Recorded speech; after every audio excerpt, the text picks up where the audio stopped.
Episode 13. The title of the radio enable learning course is Energy Physics, Unit 4. In this Unit 4, we will discuss about energy from biomass and bioconversion. First, I will introduce to what is biomass and biogas and all the things. Then we move on to other important topics. Biomass is organic matter produced by plants, both terrestrial, those grown on land, and aquatic, those grown in water, and their derivatives. Includes forest crops and residues crops grown especially for their energy content and energy farm and animal manure. Unlike coal, oil and natural gas, which takes millions of years to form, biomass can be considered a renewable energy source because plant life renews and adds to itself every year. It can also be considered a form of solar energy, as the latter is used indirectly to grow these plants by photosynthesis.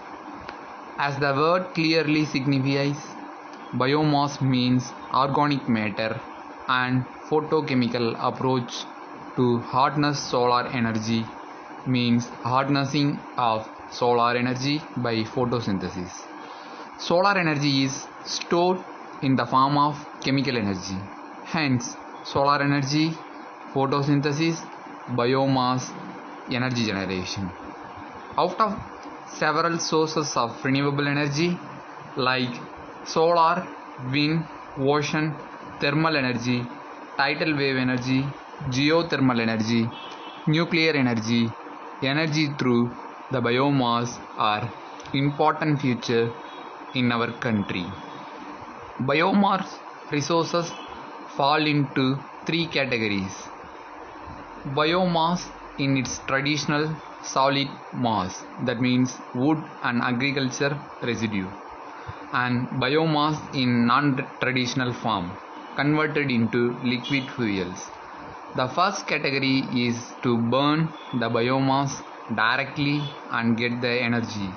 In the second category, the biomass is converted into ethanol, that means ethyl alcohol, and methanol, that means methyl alcohol, to be used as liquid fuel in engines.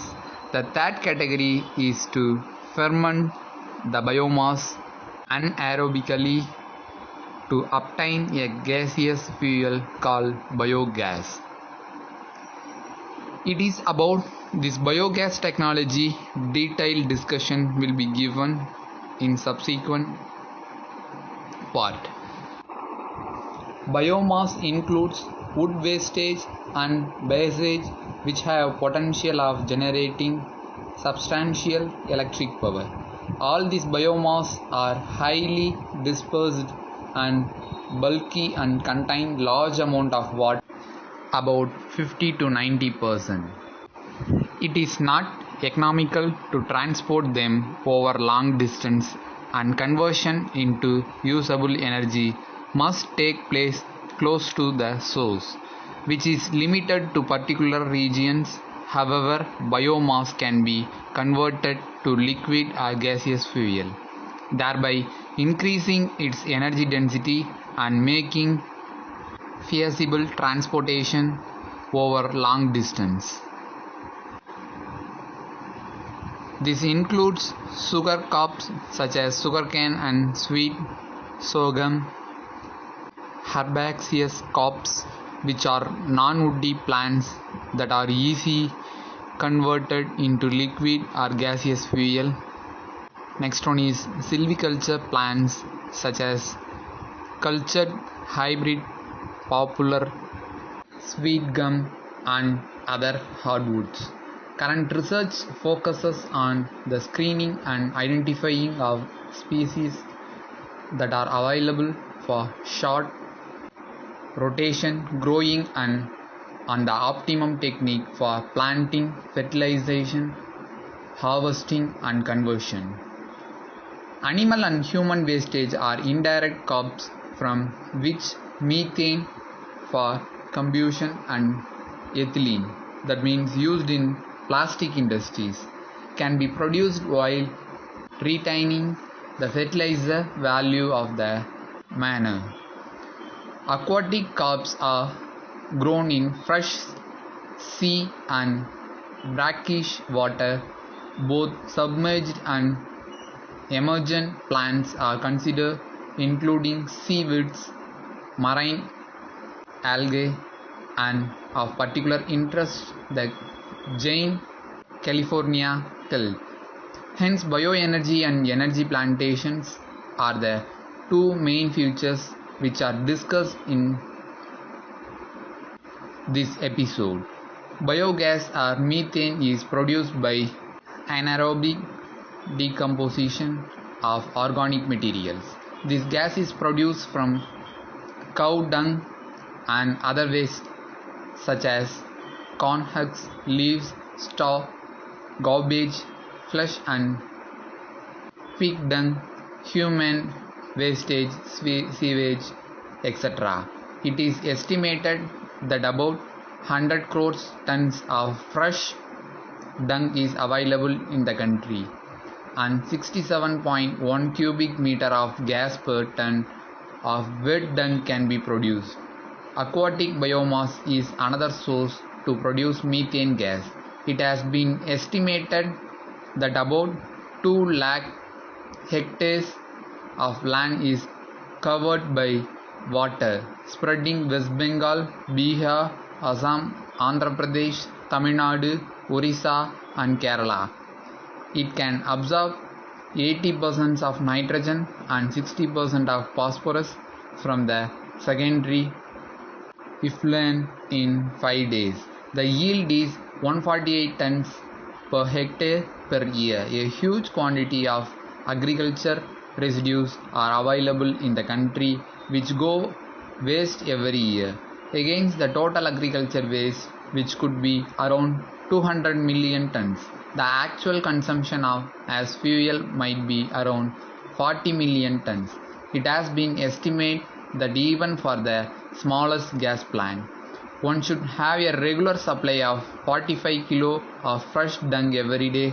The animal should preferably be stable bound, otherwise the dung would be lost in pasture. The family size gas plant will cook a day meals for a small family.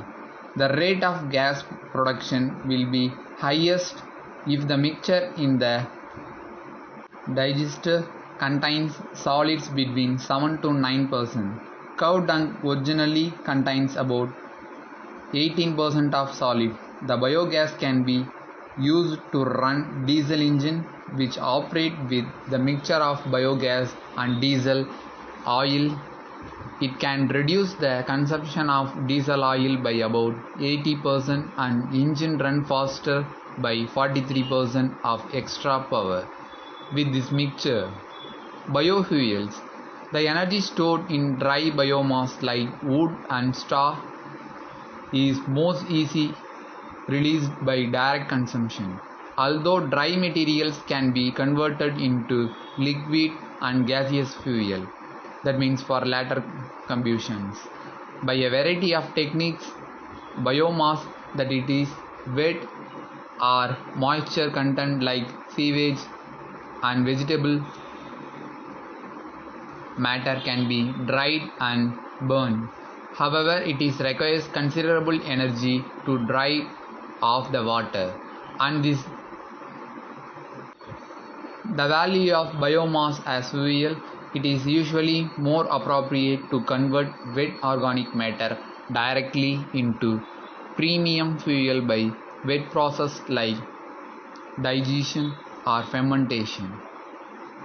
Fuels derived from biomass are easily handled and burned, whereas raw biomass is often wet and of inconsistent quality, or variable composition. Most importantly, refined biofuels can be used in existing fuel system, often with little or no modification, and are compatibility with current pattern of energy use. This improves their economic potential and the speed with which they can be introduced. Refined biofuels have high calorific values and can be stored for a long period without deterioration. By contrast, untreated biomass readily absorbs water and rots. Solids.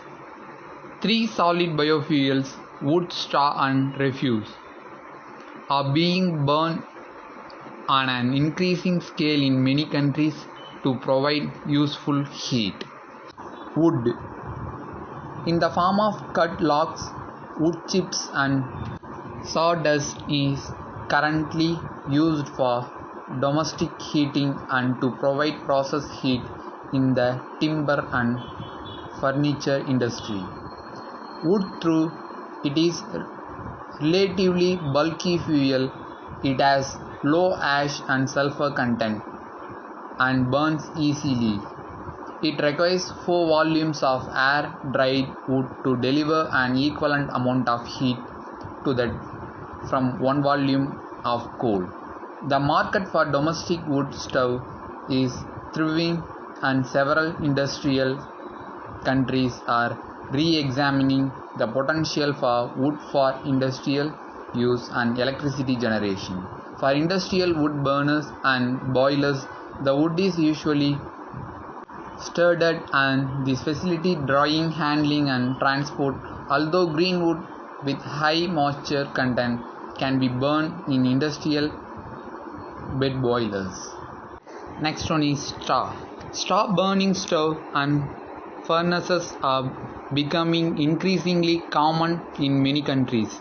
They burn various sizes of chopped and compressed straw and provide heat from cob drying and space and water heating. For grain drying on the farm, there is a good match between supply and demand. This minimizes storage costs. Next we will see about municipal refuse is far from an ideal fuel. It is messy to handle and has a low and variable energy content, on average only about 1/3 that of coal. It is dried, sorted and can then be burned to provide heat and power. However, precautions must be taken to ensure the corrosion products do not damage the boiler. Next, liquids. Alcohols and vegetables oil are now replacing petrol and diesel as transport fuel in several countries, and this process is likely to accelerate as oil price rise. The other liquid biofuels are being investigated, such as hydrocarbons from Euphorbium plants that can be grown in desert region. Euphorbias are related to rubber trees. Their latex is rich in petroleum-like compounds. Methanol and ethanol can be blended with unleaded petrol and burned in present-day internal combustion engines. Minor engine modification are necessary for blends containing more than about 20% alcohol or for almost pure alcohol. This include an increased combustion ratio and altered timing and calibration. Pipes, pumps and fuel tank must also be protected because alcohols, particularly methanol, contains traces of water and corrosive organic impurities. With 98% alcohol, the fuel must be preheated by circulating hot air or water from the engine exhaust. A small electric heater is necessary for starting in cold climates. Diesel engines have been modified for dual fuel use. Alcohols have high octane rating but a lower calorific value than petrol. Methanol contains 25% less energy per gallon than ethanol and 50% less than the petrol. However, alcohols can improve engine performance and are far cleaner than petrol or diesel. They burn with higher efficiency and at lower temperature and are free from lead and sulfur. This reduces noxious emission dramatically. Then others are vegetable oils, gases, methane, fuel gases. Methane is a clean gas with high calorific value. It can be used satisfied into the gas mains. Natural gas is 95% methane are converted into methanol by treatment with catalyst at high temperature and pressure. It can also be compressed for use in limited range vehicles like tractors and forklift trucks. However, to store or transport the energy equivalent of single gallon of petrol as compressed gas requires a large tank. At 115 atmospheric pressure, the tank dimension would need to be 0.45 meter in diameter and 1.5 meter high. Fuel gas is produced by the thermal degradation of biomass. Its main components are carbon monoxide and hydrogen, but its composition of calorific value vary according to where it is produced and the raw material used. Fuel gas from an air-blown gasifier, for example, may have calorific value of around 5 mJ per meter cube, whereas that from an oxygen-fed system may be as high. Then we move on to biomass conversion technologies. A wide variety of conversion technology is available for manufacturing premium fuels from biomass. Some are simple and well understood, like digestion and fermentation. Others, like gasification, have been tested in large pilot plant and are now being commercialized.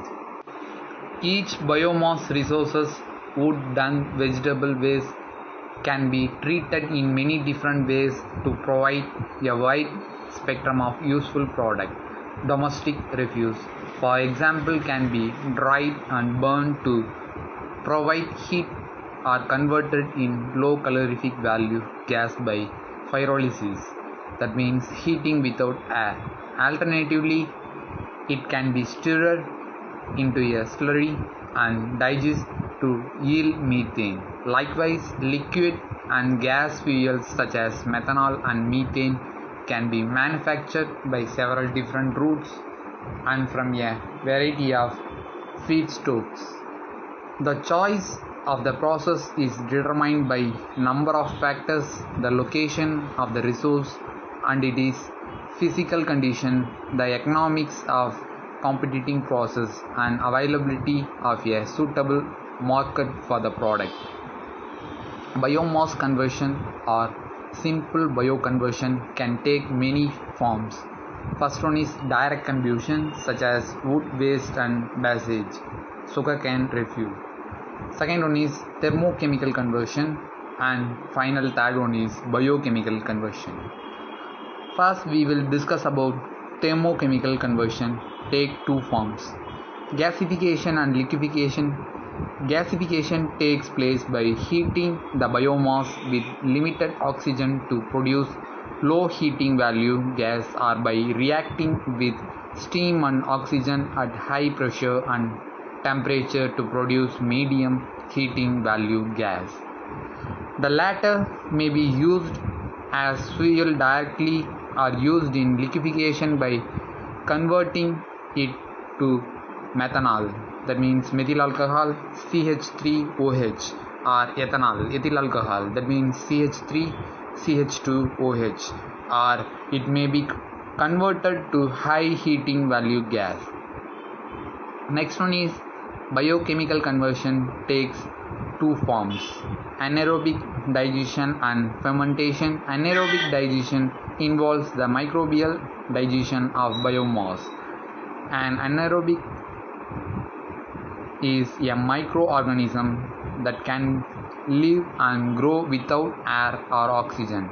It gets its oxygen by decomposition of matter containing it.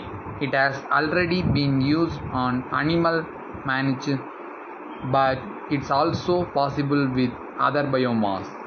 The process takes place at low temperature up to 65 degrees Celsius and requires a moisture content of at 80% at least. It generates a gas consisting mostly of CO2 and methane, with minimum impurities such as hydrogen sulfide. The gas can be burned directly or upgraded to synthetic natural gas by removing CO2 and impurities. The residue may consist of protein-rich sludge that can be used as animal feed and liquid effluent that are biologically treated by standard technique and returned to the soil. Fermentation is breakdown of complex molecules in organic compound under the influence of ferment such as yeast, bacteria, etc. Fermentation is a well-established and widely used technology for conversion of grain and sugar crops into ethanol. About 500 million gal ethanol per year by 1985 were produced in the limited states. The use of surplus gain. It is intended for mixing with gasoline to produce gasohol. 19% gasoline, 10% ethanol. This process requires high cost and high energy required. One scheme considered for reducing costs of ethanol production by fermentation is in finding less expensive grains or sugars and process that requires less energy. Glucose produced by hydrolysis of an abundant carbohydrate polymer called lignocellulose is being considered for the former. Biomass energy concept under study are resulting in cultivating of large forests in areas not suitable for food production. The trees are to be harvested by automated means, then chipped and pulverized for burning in a power plant that would be located in middle of the forest. Lot of conversion process is available. First one is wet process, anaerobic digestion.